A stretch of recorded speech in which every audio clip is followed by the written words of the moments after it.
Good evening. Thank you for joining this evening's free webinar sponsored by E3 Personal Defense and Safety. Tonight we're going to talk about purchasing a handgun, and we are very excited for you all to be joining us for this online webinar. First, I'd like to say congratulations. You are making a decision on tonight to exercise your Second Amendment rights as a citizen of the United States of America.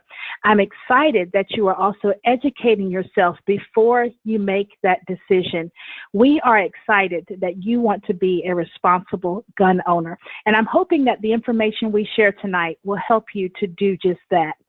I'd like to open this webinar by sharing a quote from the NRA that was first published in 2006.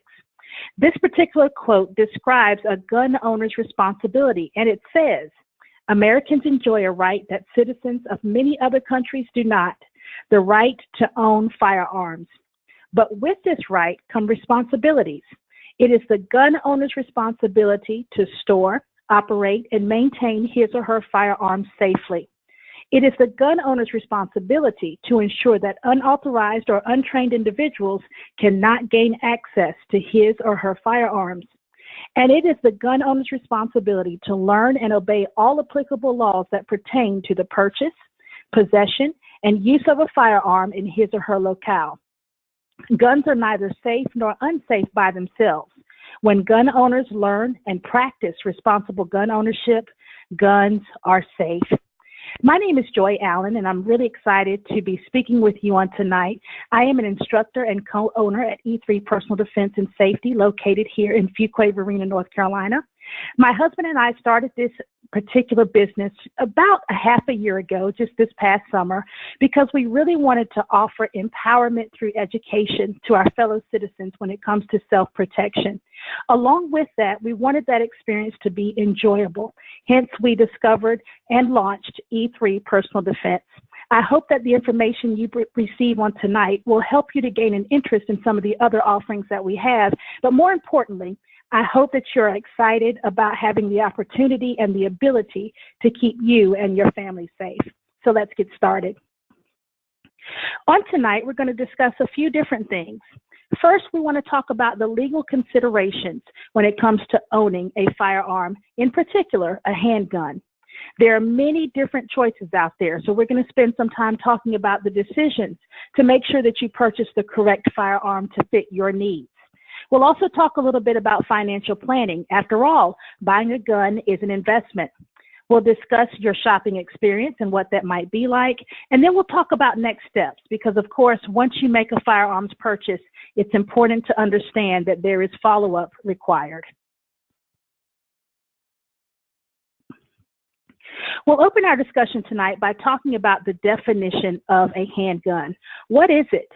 Here in the state of North Carolina, a handgun is defined as having a short stock, and it's a firearm that's designed to be held and fired with a single hand.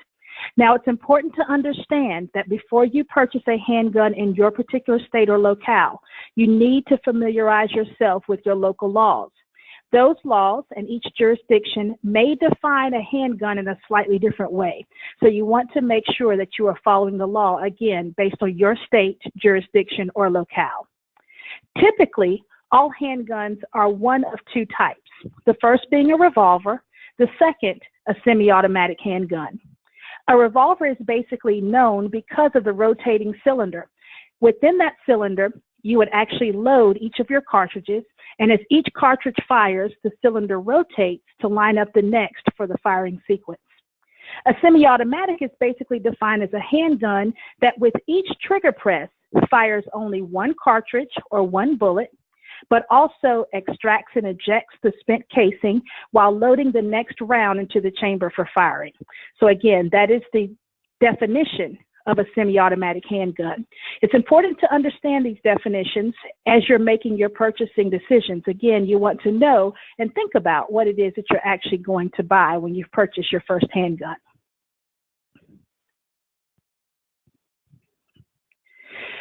We discussed the fact that there are some legal considerations, and I'd like to take just a few moments to get into the details of those.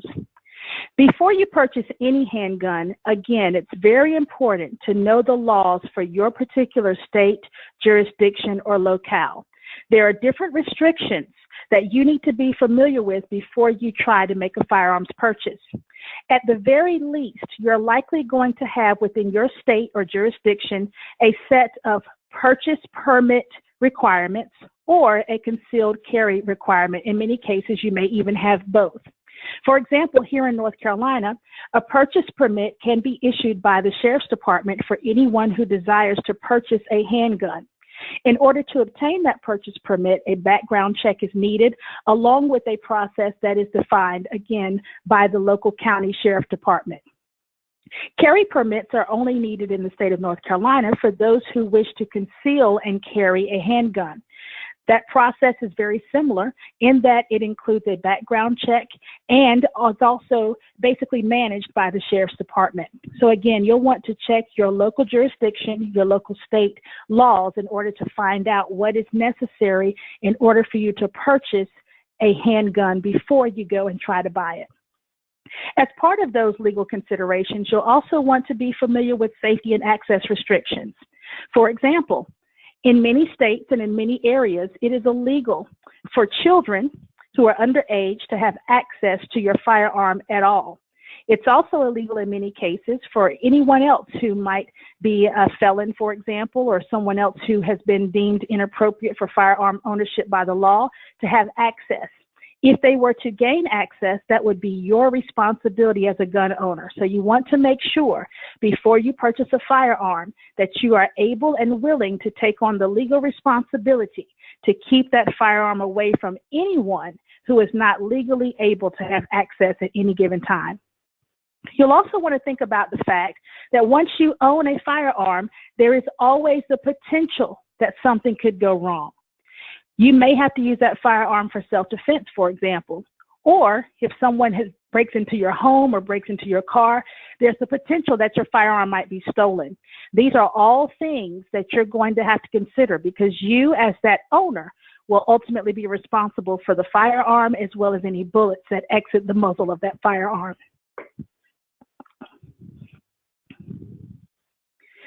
When it comes to buying a handgun, there are lots of different choices.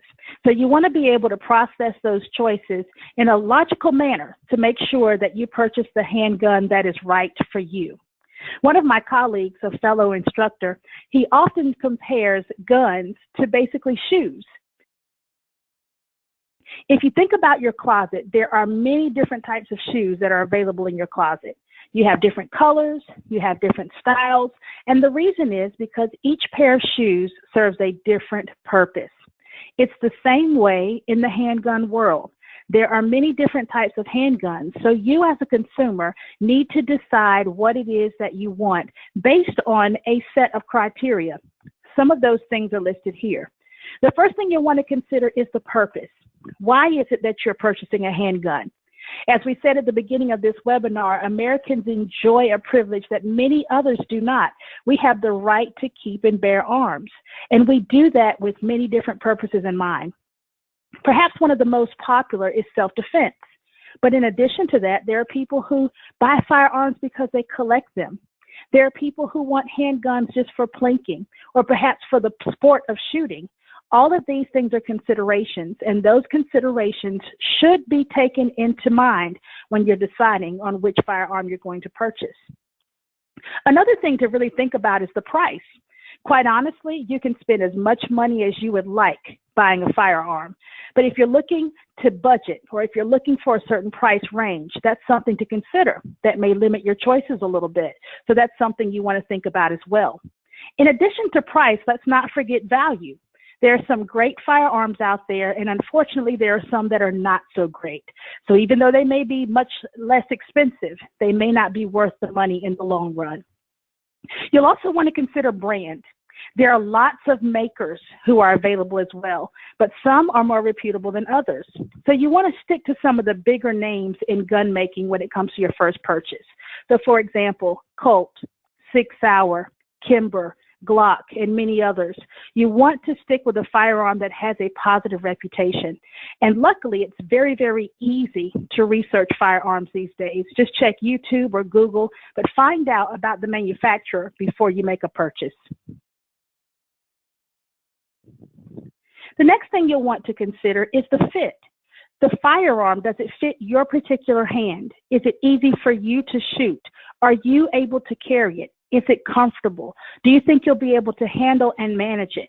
That's going to be extremely important, because if the firearm is difficult for you to shoot, not only will you not practice, but more than likely you're not going to hit your target as accurately as you'd like to.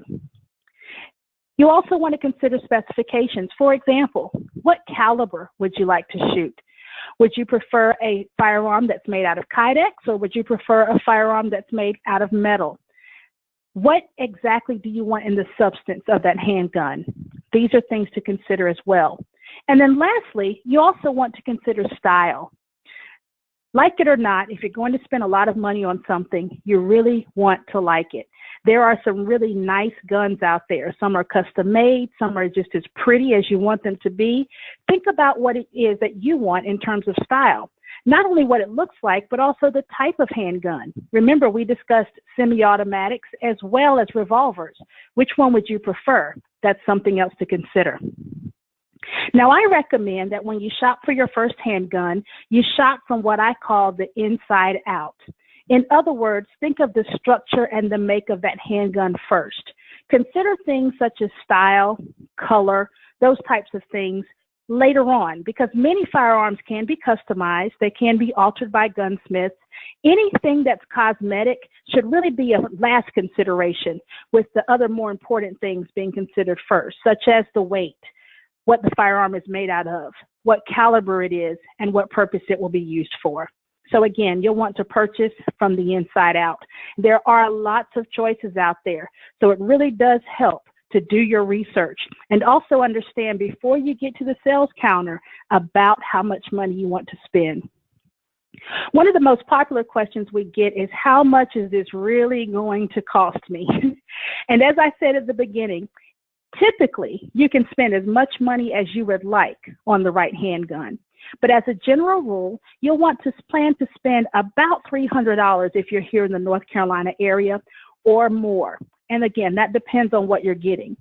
Chances are that if you purchase a handgun that costs you less than around that $300 mark, you're going to regret it later. It's probably not the caliber that you actually need. And when I say caliber, I mean quality, as opposed to the type of cartridge that you would feed into that handgun. Think about the value. You want to get the best bang for your buck, not necessarily what's the cheapest. Also, when you're thinking about how much money to spend, consider the ease of use. Are you actually able to shoot that handgun, and are you able to shoot it accurately? Will you enjoy shooting it enough that you'll actually practice? Are you going to stick it away and forget about it? Or is it something that you like looking at, which is going to remind you every day that you have that handgun and you need to take care of it? Not only that, but be mindful of where it's stored and how it's stored, such that unauthorized persons will not have access. These are all things that you want to think about. Even more, think about reliability. You cannot pay too much for reliability, especially if you are purchasing this handgun for self-defense, but for any other purpose as well.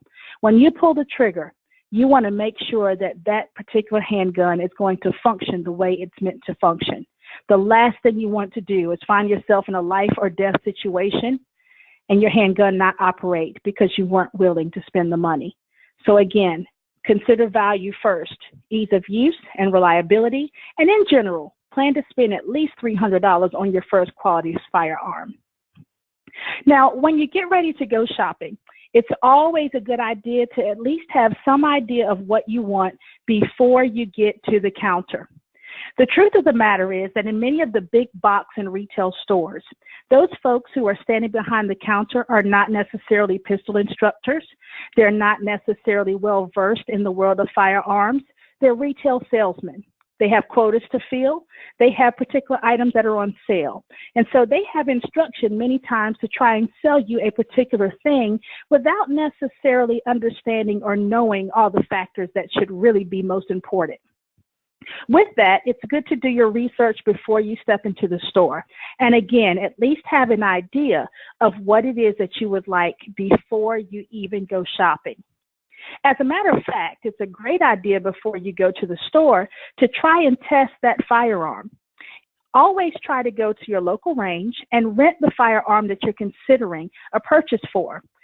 Take it out on the range, shoot it a few times to make sure that it's not only comfortable in your hand, but also that you're comfortable with the recoil, that you're comfortable with the prices of the cartridges, as well as any accessories that you might need for those firearms, such as a holster or a safe. When you're at the sales counter, more than likely, the salespeople are going to hand you or show you a selection of firearms. When they do so in a good firearms store, they're going to open the action of that pistol or that revolver so that you can see the firearm is clear. If for some reason they do not, make sure that you check each and every firearm to make sure it is clear before you begin to handle it. This is a safety issue that we will discuss in a little bit more detail a little later on. In addition to making sure that it's clear, be especially careful not to point the muzzle at anything or anyone that you're not willing to destroy.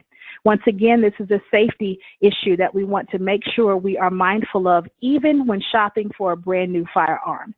Keep that muzzle pointed in a downward direction or someplace where it's not pointed at a person. That's going to be very important. Check for the appropriate feel and weight of that firearm while it's in your hand. Wrap your hand around it, make sure that you like the texture of it, ensure that the weight is okay for you, and ask the salesperson if it's okay to dry fire the gun. By dry fire, what we mean is you're able to pull the trigger while the gun is empty. Now, for some firearms and handguns, this could be harmful. So again, it's very important that you ask the sales associate first if it's okay for you to dry fire that firearm. If you're able to do so, pull the trigger in a nice, smooth manner and think about the feel of that trigger. Some triggers are much heavier than others when it comes to a firearm, and the truth of the matter is that trigger press is very important when it comes to marksmanship. The harder it is for you to pull the trigger, the less likely it is that you will stay on target and be accurate in shooting that handgun. So consider the trigger press while you're shopping, even at the counter. In most cases, it's very important to remember that your firearms purchase is going to be final. So when you decide to purchase a handgun, be sure it is what you want. Make sure that you've done your research, and wherever possible, make sure that you've had an opportunity to try it before you buy it. Once you have purchased your firearm or your handgun, it's also important to understand that your responsibility does not stop there. In fact, one of the very first things you'll want to do is ensure you have a safe and secure place to store that firearm. Whether you go and buy a gun case or a biometric safe or anything in between, make sure you have something to put your firearm in. If you don't have that case or if you don't have that safe prior to purchasing your handgun, it's a good idea to buy it at the same time so that you can immediately make that gun safe once you get it to your home or to wherever you're going to store it. Remember, it cannot be accessible by any unauthorized persons, so that's very important to remember. Once you buy your firearm or buy your handgun, you'll also want to make sure that you create for yourself a training regimen. There are lots of different classes offered by the NRA, which is the National Rifle Association, the USCCA, the United States Concealed Carry Association, and many other organizations. There are also many other smaller companies such as E3 Personal Defense that can offer you a wide variety of training, including personal coaching to help you with your personal needs in terms of marksmanship and/or defensive shooting. Either way, you want to make sure that you seek out training so that you can get familiar with your firearm. As I stated at the beginning of this webinar, most people purchase a handgun for personal safety. It's important to remember that should something happen that is bad, and hopefully it won't, but should you have a negative experience and need to use your firearm, chances are that you will be panicked, that your body will react, and that you will have to rely on gross motor skills to get yourself through that situation. This is where training kicks in. If you have not trained consistently with your firearm, chances are that you will fumble with it and more than likely make a mistake. You would be more likely to miss your target, and unfortunately, as a gun owner, you are responsible for each and every bullet that exits the muzzle of that firearm. That means that if you make a mistake, even in attempting to defend yourself, you are responsible for it. The only way to overcome that is through consistent training. So again, I just beg of you, invest in some training, make sure you are familiar with the firearm that you are purchasing. You'll also need to make a commitment to maintaining your firearm. You should make sure that it is safe and that it is kept safe at any given time. In addition, just like a vehicle, there are certain parts of your firearm that will need to be changed or replaced as you continue to use it throughout the years. It's very important to read your owner's manual and be familiar with it so that you can take care of your firearm appropriately. In addition to maintaining the parts of your particular handgun, you'll also want to get familiar with parts and accessories that you can purchase basically to complement your handgun as well. We mentioned holsters, for example. You'll need some type of holster more than likely for your firearm, depending on the use for which you've purchased it. So that's something to keep in mind. You might also need cleaning kits and that type of thing. So again, make sure that you read your owner's manual and that you follow those instructions. I also want to talk just a little bit about documentation. Once you purchase a firearm, it is extremely important to document your information for that particular handgun. At the very least, whether you document it in an Excel spreadsheet or on a piece of paper that you store along with your other essential documents. At the very least, you want to write down the make and model of your handgun along with the serial number, the date you purchased it, and the price that you paid for it. You'll want to make sure this information is stored in a secure location for many reasons, one of which being insurance purposes should your firearm be lost or stolen. This information will also be key to the police department or other law enforcement should your firearm be lost or stolen. So again, you want to make sure you write down immediately the make, model, and serial number of your firearm, preferably along with the date that you purchased it and the amount for which you purchased it. Another very important consideration would be communication. When you purchase a firearm, there are some people who need to know that you have a firearm. Now, with that being said, there are many other people who do not need to know that you have purchased a firearm. We're going to ask you to use good common sense here. For example, if you have a spouse or other adults living in your home with you, they probably need to know that there's a handgun in the house. Your neighbors, however, may not need to know that there's a handgun in the house. So again, consult with your attorney and use common sense to communicate with those who need to know the fact that there's a handgun in the house and maintaining that information from those who perhaps do not need to know. You'll want to make sure that you have some sort of insurance to cover your handgun as well.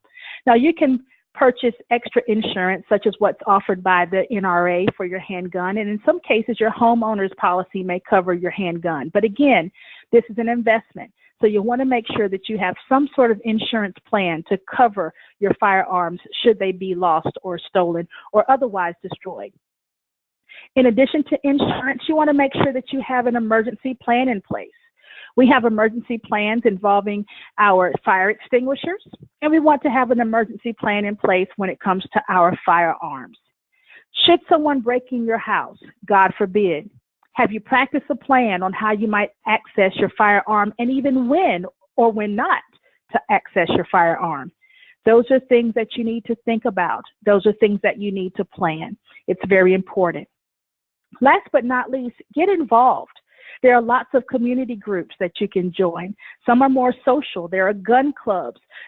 Again, you have the opportunity with the NRA or the USCCA or many, many other organizations where you can not only practice your skills in terms of marksmanship, but also speak with others in the community who are responsible gun owners. Do your part to get involved and ensure that the Second Amendment right continues to be a right for all Americans. In closing, I just want to talk very briefly about safety. Although we're saving safety for the last portion of this particular presentation, safety is actually always first. So I want to close by reviewing the 4 universal gun safety rules. Even before you purchase your first firearm, it is important that you not only learn and understand, but memorize these universal gun safety rules and immediately put them into practice at all times. Number 1, Treat every gun as if it's loaded at any given time, and always perform a clearance check anytime you touch or pick up a gun. We talked about this in terms of visiting that sales counter. It is the #1 rule for safe gun handling. Treat every firearm as if it is loaded. #2, never point that gun at anything or anyone that you're not willing to destroy. Always be mindful of where the muzzle is pointing. Make sure that it does not sweep, cover, or strike, or even point at anything or anyone that you're not willing to destroy. That's universal rule #2. Rule #3 is simply to keep your finger off the trigger until you have made a conscious decision to take a shot. Typically, that means that your sights are on target and you have resolved within yourself that you are ready to use that firearm. Until those conditions are met, keep your finger off the trigger at all times. Universal safety rule #4 simply says to be aware of your target and what's beyond it. Make sure that whatever you're shooting at is going to be hit by your bullet and nothing more. Be aware of what's behind your target, what's beside your target, what's surrounding your target.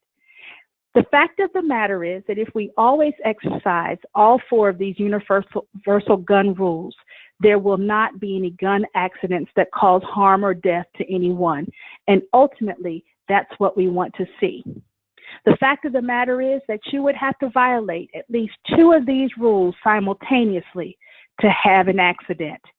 Our goal is to have no accidents, to be, again, very experienced and responsible gun owners. I want to thank you for your time on this evening. I hope that this has been beneficial to you and helpful. I also want to encourage you to visit us online for more information. Our website is www.e3personaldefense.com, or you may call our business offices at 919-964-0860. We would be more than happy to answer any of your questions. And once again, we want to thank you not only for your time, but for your decision to become a responsible gun owner. Thank you so much for your attention. Be safe and have a great evening.